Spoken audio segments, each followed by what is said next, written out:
kebakaran hebat melanda Pasar Langgur, Kabupaten Maluku Tenggara, Malra, Provinsi Maluku, Minggu, 18 Mei 2025, malam.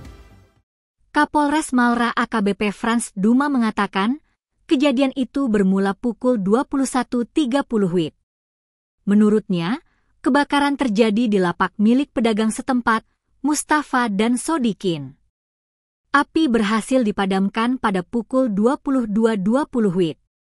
Frans menjelaskan, berdasarkan hasil olah tempat kejadian perkara, TKP, unit identifikasi dan unit Pidum Satreskrim Polres Maluku dan hasil interogasi beberapa saksi penyebab kebakaran diduga berasal dari arus pendek atau korsleting listrik dari lapak milik Mustafa. Dikatakan, api juga melahap plafon depan ruko namun berhasil dipadamkan, sehingga api tidak menjalar ke dalam ruko.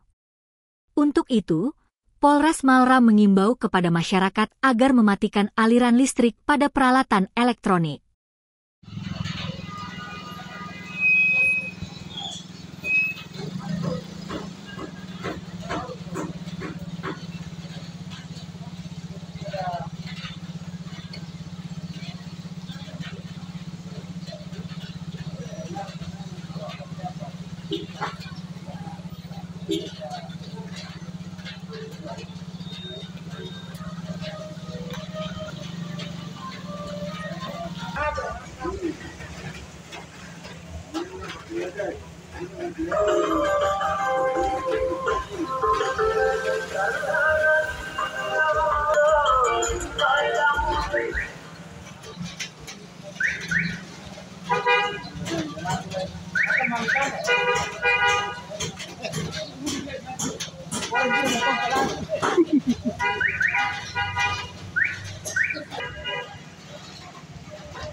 Download Tribun X sekarang, menghadirkan lokal menjadi Indonesia.